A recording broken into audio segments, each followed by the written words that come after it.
12 साल के बाद इंडिया अपने घर के अंदर टेस्ट सीरीज हार गया। न्यूजीलैंड ने इस एजाज को हासिल किया और भाई साहब पिछले 15 दिन के अंदर क्रिकेट के डायनामिक्स चेंज होकर रह गए हैं। पिछले 15 दिन के अंदर ये हुआ है कि जो पाकिस्तान 3 साल से जीत नहीं रहा था अपने घर में, पाकिस्तान ने इंग्लैंड जैसी खतरनाक टीम को हरा दिया। और इंडिया के साथ पिछले 15 दिन में क्या हुआ है, वुमेन्स के वर्ल्ड कप के अंदर सेमीफाइनल तक क्वालिफाई नहीं कर पाए। न्यूजीलैंड के हाथों 46 के ऊपर ऑल आउट हुए, पूरा मैच का मैच ही वो हार गए। उसके बाद इनका जिसको कहते हैं एमर्जिंग एशिया कप के अंदर सेमीफाइनल हार गए और फिर जिसको कहते हैं ना सेकंड टेस्ट मैच भी न्यूजीलैंड से हार गए। तो 4 बड़े डिफीट मिले हैं इंडिया को पिछले 15 दिन के अंदर। और सबसे बड़ा डिफीट ये था कि 12 साल से अपने घर के अंदर ये हारे नहीं थे। रोहित शर्मा की कप्तानी के अंदर इंडिया हारा, इसकी सारी जिम्मेदारी रोहित शर्मा के ऊपर ही जाती है, क्योंकि कप्तान को जब क्रेडिट मिलता है ट्रॉफी जीतने का तो कप्तान को इस चीज का भी क्रेडिट मिलता है। गौतम गंभीर और रोहित शर्मा को जिसको कहते हैं ना इतना अच्छा टेस्ट क्रिकेट का स्टार्ट नहीं हुआ। सबसे बड़ी चीज ये थी कि विराट कोहली, रोहित शर्मा, शुभमन गिल, इसी के साथ साथ केएल राहुल वगैरह ये सारे के सारे प्लेयर्स फ्लॉप हो गए। कोई पूछ ले विराट कोहली से कि बॉस क्या करना है, प्रायोरिटी आपकी फैमिली है।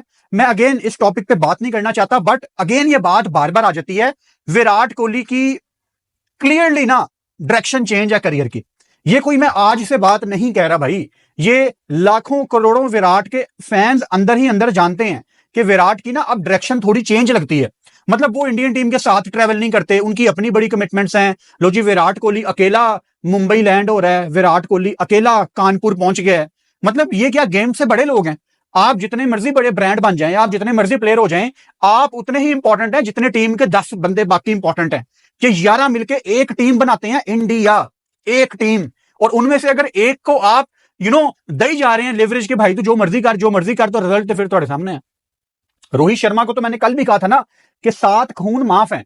उन्होंने T20 वर्ल्ड कप जितवाया हुआ है, उनका पेट अगर मजीद भी बाहर आ जाए, फिटनेस मजीद भी बाहर आ जाए, वो अगर टीवी पे 10 प्लेयर्स को गालियां भी निकाल लें तो इट्स ओके, राइट? क्योंकि आप लोग बैक करते हैं उसको। आप लोग कहते हैं कि हाँ यार ठीक है, वो कपिल शर्मा शो के लिए 3-4 जोक्स इकट्ठे हो जाएंगे तो मजा आएगा। जब साल के बाद कपिल पूछेगा कि आप तो प्लेयर्स को गालियां भी निकालते हैं, और कोई प्लेयर आगे से कि हाँ वो तो मैं टीवी पे बता नहीं सकता। मतलब सिनेमा है, हर चीज बॉलीवुड नहीं होती। वो घर में आके आपको हरा गए हैं भाई। और मैं न्यूजीलैंड को बहुत ज्यादा अप्रिशिएट करता हूं। देखो यार, वो किन कंडीशन से उठ के आए हैं। वो बेचारों को भी पीछे क्रिकेट भी नहीं मिल रही थी, वो नोएडा में आए वगैरह वगैरह। मतलब न्यूजीलैंड में इस टाइम अच्छी खासी ठंड है यार, अच्छी खासी ठंड है।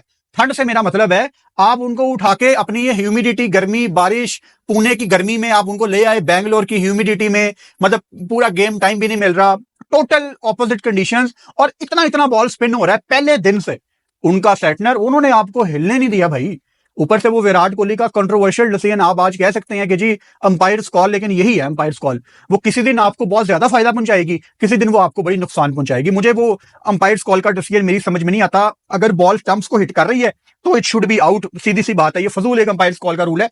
पाकिस्तान जीता है बहुत अरसे के बाद जीता है, इंडिया हारा है बहुत अरसे के बाद हारा है। और कहीं ना कहीं आप समझ लें कि लेसन भी होती हैं, कुछ हार ऐसी होती है जो समटाइम्स आपके लिए एक लेसन होती है और आपको उससे सीखना होता है। सो game is all about winning and losing. एक टीम जीतती है, एक टीम हारती है। बात यह है कि एबिलिटी के ऊपर कोई शक नहीं होना चाहिए और एबिलिटी आपकी भरपूर होनी चाहिए। सो राहुल, एक तो हाय सबको, मेरे कमेंट्स अभी ऐड नहीं किए हैं। इंडिया की सर्जरी में कुछ थोड़ी बहुत चीज़ें हैं, जैसे केएल राहुल को उस वक्त बाहर किया गया।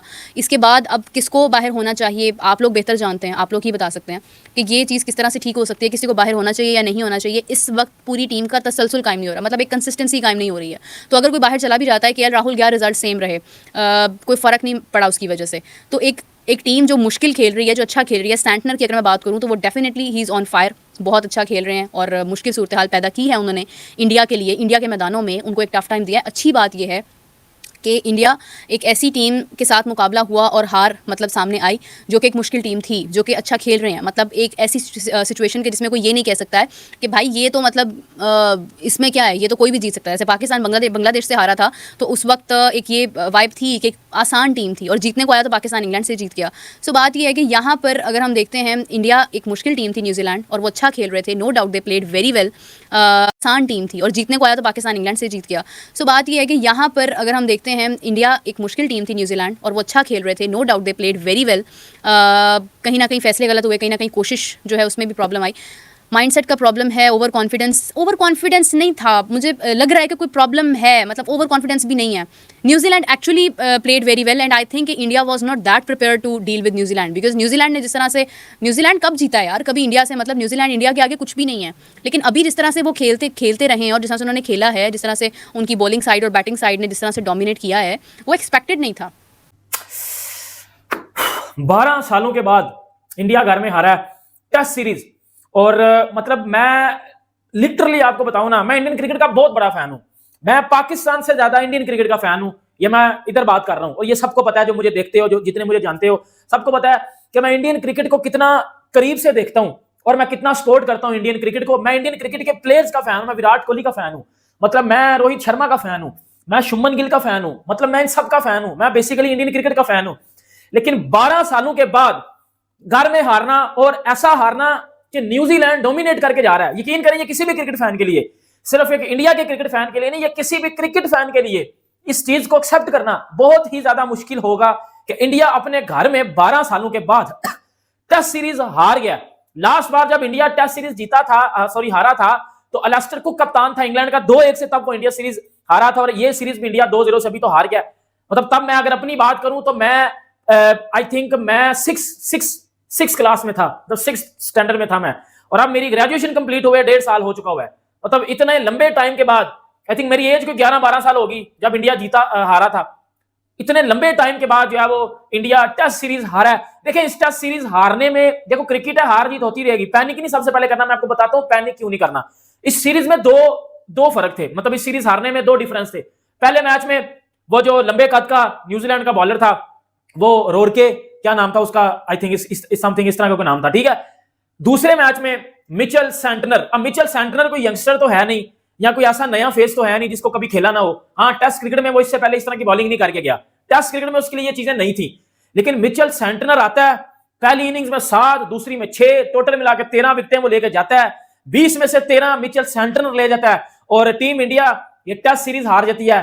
पहले मैच में 46 ऑल आउट, दूसरे मैच में पहली इनिंग्स में 150, इधर भी जो है वो तकरीबन 250 के आसपास टीम इंडिया ऑल आउट हुई है. देखो, इंडिया बहुत टाइम से, ये देखिए सबसे पहले ना पैनिक नहीं करना. इतने टाइम से वो जीते आ रहे थे, एक दिन हारना था, ये सबको पता है. पैनिक नहीं करना. देखो, इधर टीम इंडिया के लिए सीरीज हारना मसला नहीं है. इधर टीम इंडिया के लिए मसला क्या है, WTC फाइनल में जाना है. सीरीज हार गए हो, ये चीज नहीं है, इसको साइड पे कर दो. ये अगर पैनिक हो रहे हो ना कि 12 साल बाद सीरीज हार गए हैं, भाई ये मसला नहीं है. हम पाकिस्तानी कभी जीते ही नहीं है, 4 साल बाद घर में जीते हैं, मसला ये नहीं है. और हम तो WTC से बाहर हैं.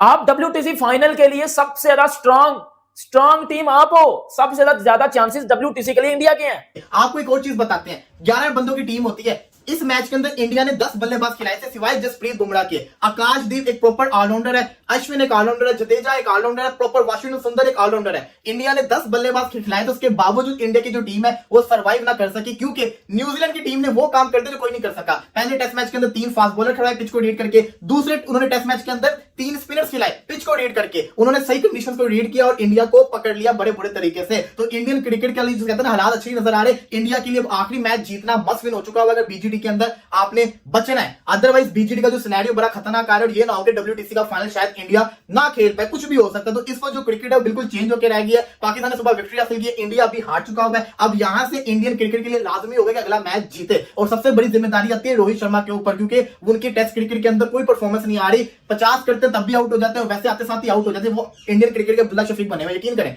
तो दोस्तों, ये था कुछ पाकिस्तानी रिएक्शन. इस पर आपका क्या विचार है, नीचे कमेंट सेक्शन में मुझे जरूर बताएं. वीडियो अगर पसंद आया है तो वीडियो को लाइक करें, शेयर करें, और इसी प्रकार के और भी रिएक्शन वीडियोस देखने के लिए चैनल को जरूर से सब्सक्राइब करें.